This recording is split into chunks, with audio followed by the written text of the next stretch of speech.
हमने बात की जर्मनी के एकीकरण में जो बाधक तत्व थे उन पर हमने डिस्कस की कि क्या क्या कारण थे कि जो जर्मनी के एकीकरण को रोक रहे थे। ज़्यादा राज्यों में बटा होना, ऑस्ट्रिया का इसके अंदर ज़्यादा इंटरेस्ट लेना इसकी राजनीति में, यहाँ के शासक वर्ग में जो मेन शासक था उसको बनाए रखने में उसकी प्रधानता उसको ज़्यादा अच्छी लग रही थी। उसके बाद में सैनिक शक्ति से कमज़ोर होना, अलग अलग कारण रहे। लेकिन जर्मनी के एकीकरण को करने में कुछ ऐसी घटनाओं ने भी रोल प्ले किया कि ये एक हो गया और जर्मन एक राष्ट्र के रूप में दुनिया के सामने उभर कर आया।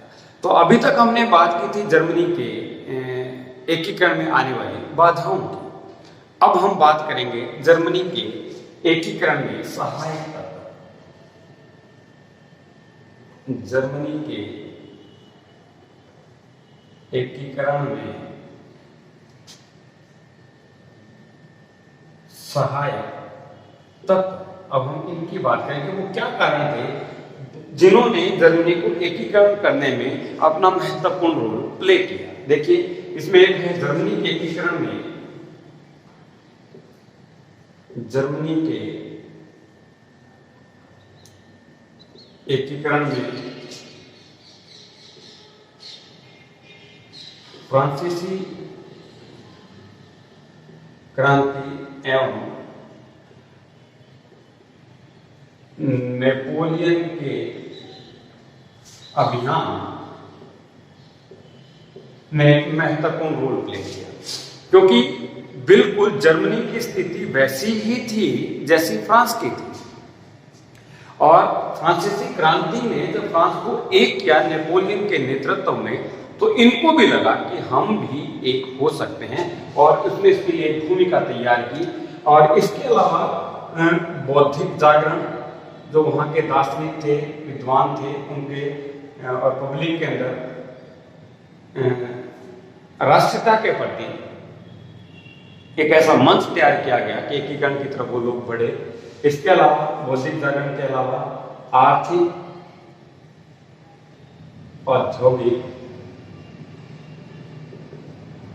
औद्योगिकरण तथा सैनिक कूटनीति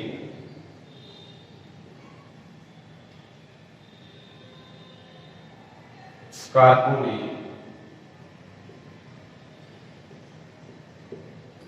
महत्वपूर्ण भूमिका निभाई। कई कारणों ने इसके एकीकरण में अपना रोल प्ले किया, जिनमें फ्रांसीसी क्रांति थी, नेपोलियन के अभियान थे, बौद्धिक जागरण थे, आर्थिक और औद्योगिक कारणों और उसके साथ सैनिक और कूटनीतिक, अंतर्राष्ट्रीय स्तर पर कूटनीतिक नेताओं ने जो चालें चली, उन्होंने इसके एकीकरण में बहुत बड़ा रोल प्ले किया। इसके साथ साथ बिस्मार्क की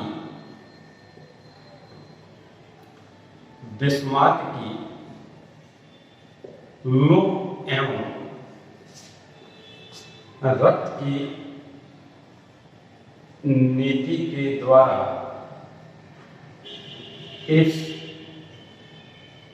एकीकरण को अंजाम तक पहुंचा। बिस्मार्क, जो जर्मनी का एक बहुत ही फेमस लीडर हुआ है, उसने एक नीति अपनाई, लोक एवं रक्त की नीति, जो क्रांति के बाद एकीकरण के मार्ग में अगर रोड़ा अटकाएगा तो उसने तलवार उठाई और शक्ति के दम पर, ताकत के दम पर उन विरोधी तत्वों को हटाया, लोह रक्त की नीति अपनाई और जर्मनी के एकीकरण को अपने अंजाम तक पहुंचाने में सबसे बड़ा रोल प्ले किया बिस्मार्क ने। इसके बाद हम बात करें, मैं थोड़ा दोबारा लिखता हूं।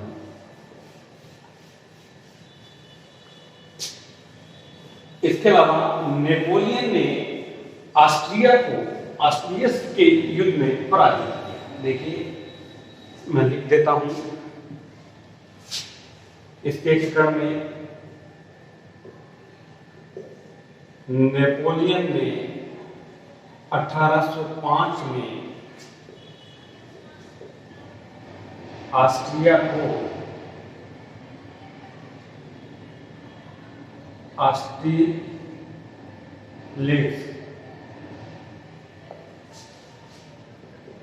के युद्ध में पराजित कर उसे प्रेसबर्ग की संधि करने के लिए मजबूर किया। उस वक्त यूरोप के अंदर ऑस्ट्रिया बहुत बड़ा रूप ले रहा था, बहुत बड़ा राज्य था और वो जर्मनी के अंदर अपना बहुत बड़ा इंटरफ्रेंस रख रहा था, अपनी नीतियों को लागू कर रहा था और उसके एकीकरण में बहुत बड़ा बाधक था। और जर्मनी के छोटे छोटे राज्यों को लगता था, जो सैनिक दृष्टि से कमजोर थे, उनको ऐसा लगता था कि शायद ऑस्ट्रेलिया की वजह से हम लोग जीत ही नहीं पाएंगे क्योंकि बहुत पावरफुल राष्ट्र है। लेकिन फ्रांस से जाकर नेपोलियन ने 1805 में ऑस्ट्रिया के शासक को ऑस्ट्रेलिया के युद्ध में पराजित कर उसे प्रेसबर्ग की संधि करने के लिए मजबूर कर दिया और जिसकी वजह से जर्मनी के लोगों को एकीकरण की तरफ मूव होने के लिए एक प्रेरणा। खैर, नेपोलियन ने इसके एकीकरण में एक महत्वपूर्ण रोल यह भी प्ले किया कि नेपोलियन ने प्रशासनिक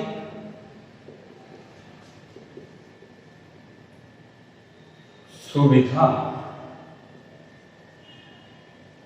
की दृष्टि से छोटे छोटे राज्यों को मिलाकर 39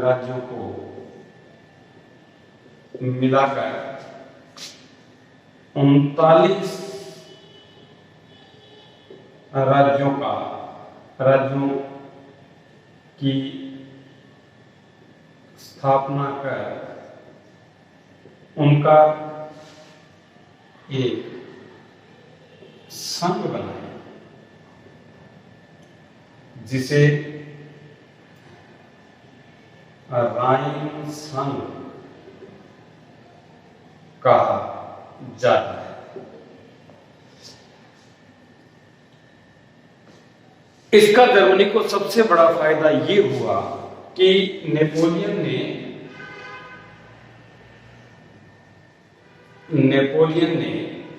सभी राज्यों पर एक ही कानून लागू किया जिससे राष्ट्रीयता की भावना का प्रसार, जिससे राष्ट्रीयता की भावना का प्रसार हुआ। ये बहुत बड़ी महत्वपूर्ण बात है क्योंकि जब तक अलग अलग कानून थे तो सोच भी अलग अलग थी, विचार भी अलग अलग थे। किसी को ऐसा लगता था कि ये कानून हमारे यहाँ थोड़ा सा सॉफ्ट है तो वो लोग उसकी तरफ ही मूव रहते थे और दूसरे राज्य की तरफ जाते नहीं थे। लेकिन नेपोलियन ने ऑस्ट्रिया की नीति को हटाकर 39 राज्यों को 39 स्टेट्स को मिलाकर एक राइन संघ बना दिया और एक ही कानून एप्लीकेबल कर दिया, जिसकी वजह से लोगों के अंदर भी एक कानून होने की वजह से राष्ट्रीयता की तरफ उनको मूव होना पड़ा। इसके अलावा दार्शनिकों की जो भूमिका थी, दार्शनिकों की भूमिका भी एकीकरण में महत्वपूर्ण रही। इन्होंने बहुत अच्छा रोल प्ले किया। अगर इसके अंदर देखें हम लोग तो इनमें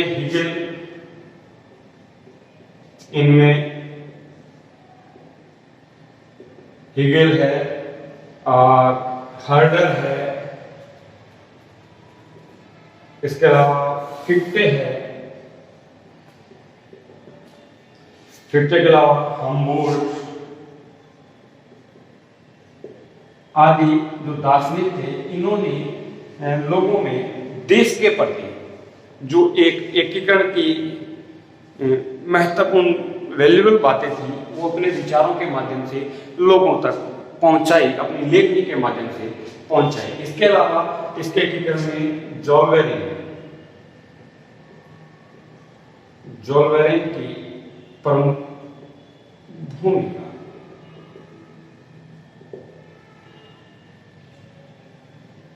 जोलवेरिन या हम कह सकते हैं, देखिए जोलवेरिन ये एक्चुअली क्या है, चुंगी संघ था। जोलवेरिन के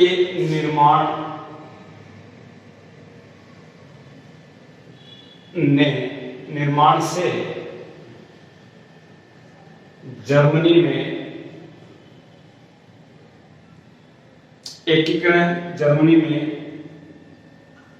एकीकरण के लिए आर्थिक आधार तैयार किया। एक्चुअली क्या है कि 39 राज्यों ने मिलकर, और ये प्रसा के नेतृत्व में बना जोलवेरिन संघ, चुंगी संघ। अलग अलग राज्यों के अंदर जब सामान को इधर से उधर ले जाते थे तो अलग अलग चुंगी लगती थी, लेकिन इन 39 राज्यों ने मिलकर इस जोलवेरिन संघ की स्थापना की, चुंगी संघ की स्थापना की। अब सामान को कहीं से कहीं ले जाने पर चुंगी नहीं देनी पड़ती थी, क्योंकि 39 राज्यों ने मिलकर एक संघ बना लिया। इसलिए आर्थिक दृष्टि से बहुत महत्वपूर्ण हो गई 39 राज्य, और इस जोलवेरिन संघ से ऑस्ट्रिया को बाहर ही रखा गया, उसको बाहर रखा गया और अपने इंटरनल व्यापार के अंदर इन राज्यों ने चुंगी व्यवस्था को हटा दिया, जिसकी वजह से आर्थिक स्थिति जर्मनी की बड़ी मजबूत हुई और उनके अंदर राष्ट्रीयता की भावना जागृत हुई।